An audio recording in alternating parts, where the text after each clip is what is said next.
हाँ जी, तो देखिए 14 क्वेश्चन ऑर्गेनिक केमिस्ट्री से। ठीक, मान लीजिए आपके पास ब्यूट-2-ईन है, आपने इसमें कराया ओजोनोलिसिस। चलिए ऑक्सीडेटिव ओजोनोलिसिस कर लेते हैं। तो कंपाउंड ए बनता है, इसमें आपने डाला SOCl2। ठीक, SOCl2 डालने के बाद बी कंपाउंड बनता है। बी का आप ट्रीटमेंट कराते हो डाई मिथाइल कैडमियम के साथ। ठीक, तो आपका कंपाउंड सी बनता है। ठीक है, लेकिन जब आप बी का ट्रीटमेंट मिथाइल मैग्नीशियम ब्रोमाइड के साथ कराते हो पहला, फिर उसके बाद हाइड्रोलिसिस करते हो तो कंपाउंड डी बनता है। ठीक है, अच्छा, और ए का ट्रीटमेंट आप NaOH के साथ कराते हो CO और फिर हीट कर देते हो तो कंपाउंड बनता है E। ठीक है, sodium hydroxide in the presence of calcium oxide, फिर उसके बाद हीट करते हो तो आपका कंपाउंड E बनता है। ठीक है, तो बताइए ज़रा ABCDE है क्या। तो देखिए,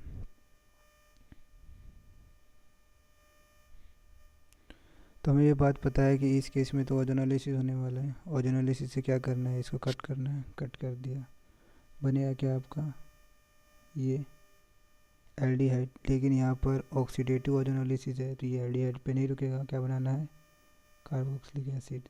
तो इस तरीके से आपका एसिटिक एसिड का फॉर्मेशन यहाँ पर हो गया।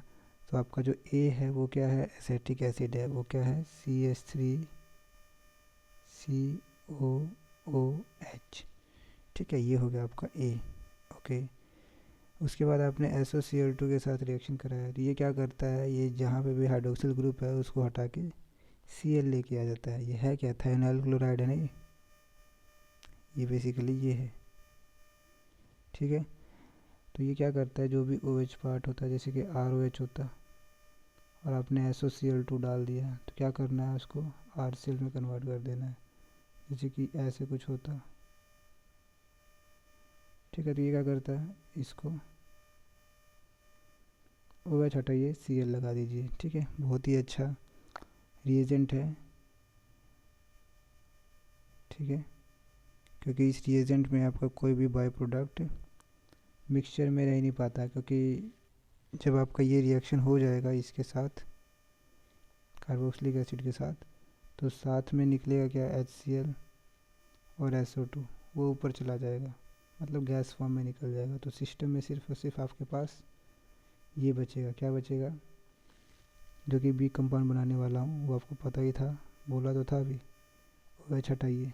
ठीक है, ये एसाइल क्लोराइड बन जाएगा। ठीक, अब एसाइल क्लोराइड का ट्रीटमेंट आपने डाई अल्काइल कैडमियम के साथ किया है और आपने किया है मिथाइल मैग्नीशियम ब्रोमाइड के साथ, जो कि ग्रिग्नार रिएजेंट है। ठीक है, अब इन दोनों के केस में जो ट्रीटमेंट होता है उनसे अलग प्रोडक्ट बनते हैं। ठीक है, अच्छा, इन दोनों को मैं अलग स्क्रीन पे करूँगा अभी।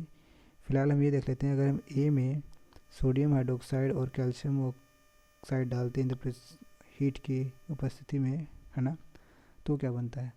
तो आपको ये पता है कि ए आपका कार्बोक्सिलिक एसिड है और उसमें जब आप ये रिएजेंट डालोगे ना तो ये है सोडा लाइम डी कार्बोक्सिलेशन। ठीक है, तो आपको ये ध्यान रखना है कि जो भी यहाँ पर COH होगा ये इसको हटा देना है और सिर्फ क्या बचेगा, वहाँ पर H बचेगा। बेसिकली ये मीथेन हो गया ना, CH4 हो गया। ठीक है, एक मिनट, मैंने क्या बोला कि जो भी यहाँ COH होगा उसको हटा देना है जब भी आपको ये रिएजेंट दिखे। ठीक है, और वहाँ पर हाइड्रोजन ऐड कर देना है। ठीक, जैसे कि प्रैक्टिस के लिए अगर मैं बोलूँ, आप ये याद रखिएगा कि बी आपका क्या था, एसाइल क्लोराइड। ठीक है, जैसे कि किसी ने बोला इस तरीके से, ठीक, और उसने डाला क्या है, सोडियम हाइड्रोक्साइड कैल्शियम ऑक्साइड और हीट कर दिया, तो आपको क्या करना है, इसको जस्ट हटा देना है। ठीक है, और वहाँ पर हाइड्रोजन ऐसे लगा देना है, ठीक है। जैसे कि और लीजिए, जैसे कि आपके पास ये है, तो क्या बनेगा, ये आपने फिर से ये रिएजेंट डाल दिया यहाँ पर, तो क्या बनेगा, ये बन जाएगा। तो ये क्या नाम होगा, 1 2 3 प्रोपेन हो जाएगा। मतलब एक कार्बन यहाँ पर क्या हो जाएगा, डिग्रेड हो जाएगा या फिर कम हो जाएगा, इसीलिए क्या नाम है इसका, सोडा लाइम डी कार्बो, डी मतलब हटना, डी कार्बोक्सिलेशन, CO2 के फॉर्म में ये निकल जाता है, ठीक है। तो इस तरीके से आपको याद रखना था, ओके। तो आपका जो बी था वो क्या था, एसाइल क्लोराइड था ना, बोला था ना याद करने के लिए, ठीक है, याद रखिएगा, ये एसाइल क्लोराइड है। इसमें आपने किसका ट्रीटमेंट कराया, डाई अल्काइल कैडमियम का, या फिर डाई मिथाइल कैडमियम का स्पेसिफिकली बोले तो, ठीक है। और एक तरफ आप रिएजेंट कौन सा यूज़ कर रहे हो, CH3MgBr, ठीक है। ये पहला है इसमें, दूसरा क्या डाला है इसमें आपने, H+H2। देखिए जब आप ग्रिग्नार्ड रिएजेंट डालते हो एसाइल क्लोराइड में, तो आपका पता है ग्रिग्नार्ड रिएजेंट में ये पार्ट है न्यूक्लियोफाइल की तरह काम करता है, यही तो रिएक्टिव पार्ट है, बाकी तो एज ए स्पेक्टेटर आयन की तरह देखेंगे। स्पेक्टेटर मतलब समझ रहे हो, मात्र दर्शक मात्र रहेगा, ठीक है। तो ये CH3 माइनस यहाँ आएगा एज ए न्यूक्लियोफाइल और ये इधर चला जाएगा, ठीक है। तो मैं क्या बनेगा वो एक बार देख लेते हैं, वो बनेगा कुछ इस तरीके से, ठीक है। फिर ये नेगेटिव इधर आएगा और Cl निकल जाएगा, तो बना क्या, कीटोन बन गया भैया, ये तो है ना, कीटोन का फॉर्मेशन हो गया और क्या निकला, Cl नेगेटिव निकल गया, ठीक है।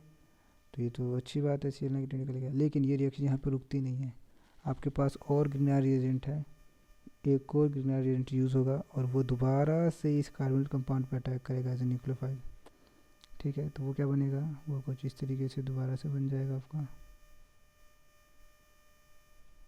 ये जो अटैक वाला आया, हरे वाले को मैं ऐसे लिख लेता हूँ, है ना, कलर तो है ही इस तरीके से, ठीक है। और मैग्नीशियम ब्रोमाइड वगैरह जो इसके काउंटर आयन है उसको आप ऐसे लिख सकते हैं, ठीक है। इसके बाद आपने क्या डाला है इसमें, H+H2 डाला है, तो H+H2 डालोगे तो क्या होगा,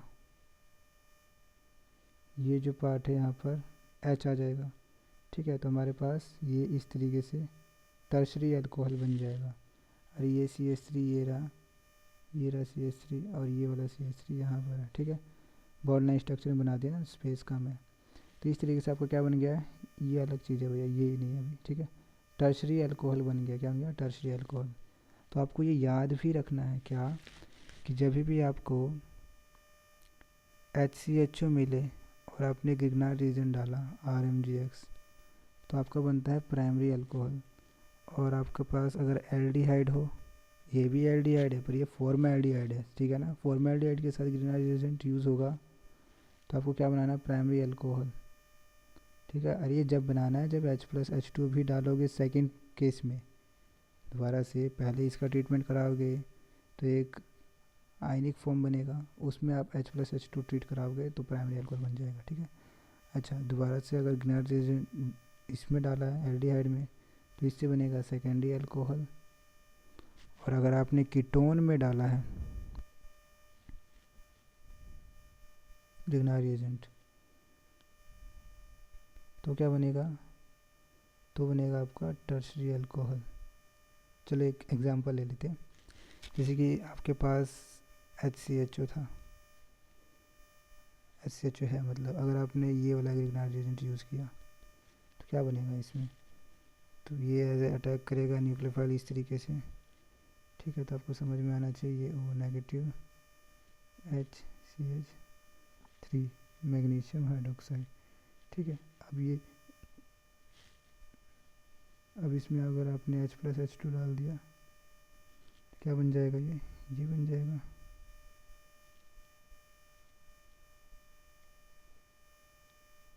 ठीक है।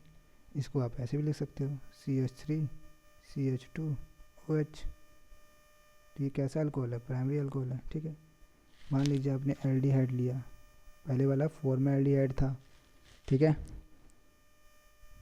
ये अगर आपने इसमें डाला CH3 मैग्नीशियम ब्रोमाइड मान लीजिए, ठीक है, तो ये नेगेटिव कार्बन पे नेगेटिव है, ठीक है। ये अटैक किया, इधर चला गया, क्या बनेगा, CH3O नेगेटिव HCH3, यहाँ पर मैग्नीशियम ब्रोमाइड, काउंटर आयन लिख दिया, उसके बाद H+H2 डाल दो तो ये H आ जाएगा यहाँ पर।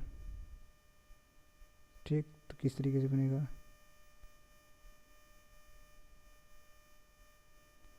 अगर आप ये अल्कोहल देखोगे तो कैसा अल्कोहल है, ये सेकेंडरी अल्कोहल है, इसको ऐसे भी लिख सकते हो, देख रहे हो ना, हाइड्रोक्सिल ग्रुप उस कार्बन से अटैच है जो कि हाइड्रोक्सिल, मैंने क्या बोला, मैंने ये बोला, हमने सीखा कि हाइड्रोक्सिल ग्रुप उस कार्बन से अटैच है जो कि 2 कार्बन से अटैच है, इसीलिए तो बोला है कि सेकेंडरी अल्कोहल है। ठीक है, टर्शरी का एग्जांपल लेंगे तो इस तरीके से, तो टर्शरी में क्या होता है, टर्शरी में हमें कीटोन लेना होता है। ठीक है, कोई से भी कीटोन ले सकते हो, चलो मैंने सिंपलेस्ट कीटोन लिया। ठीक है, और आपने क्या यूज़ किया, CH3Mg Br नेगेटिव। ठीक है, ये आएगा यहाँ पर, इसको ऐसे ले जाएगा।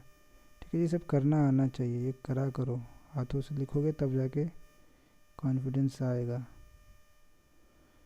देन इसके बाद H+H2 डाल दीजिए, तो फिर वही वाली बात है।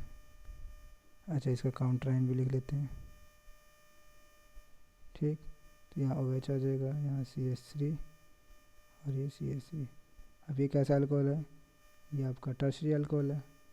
टर्शरी अल्कोहल कैसे, हाइड्रोक्सिल ग्रुप उस कार्बन से अटैच है जो कि 3 कार्बन से अटैच है। ठीक है, तो इस तरीके से आपको ये समझना था। अच्छा, हमारे पास क्या था, एसाइल क्लोराइड, भूले नहीं हम लोग। ठीक है ना, हमने इसका ग्रिग्नार्ड रिएजेंट के साथ रिएक्शन कराया, वो देखा कि रिएक्शन रुकती नहीं है कीटोन पर, वो आगे भी रिएक्ट करके फॉर्म कर सकती है।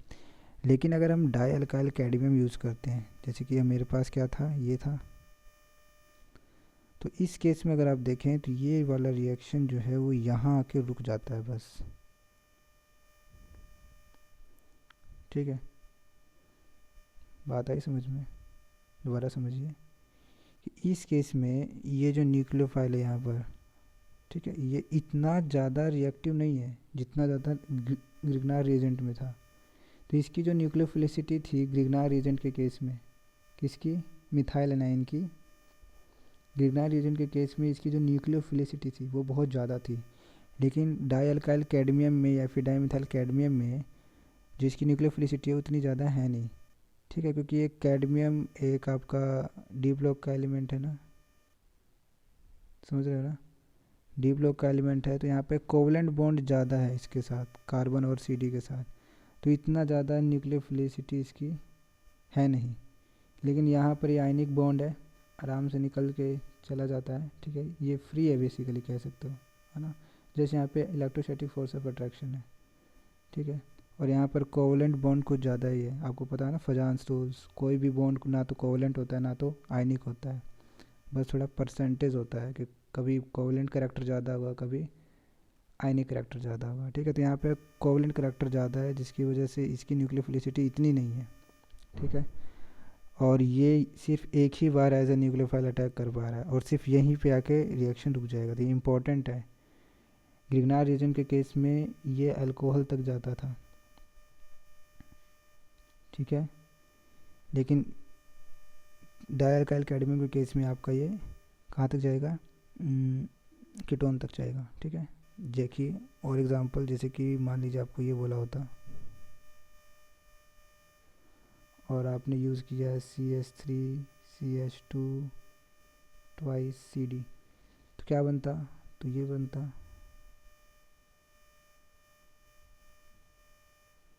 ठीक है, ये जो इथाइल पार्ट था वो यहाँ आ गया Cl की जगह।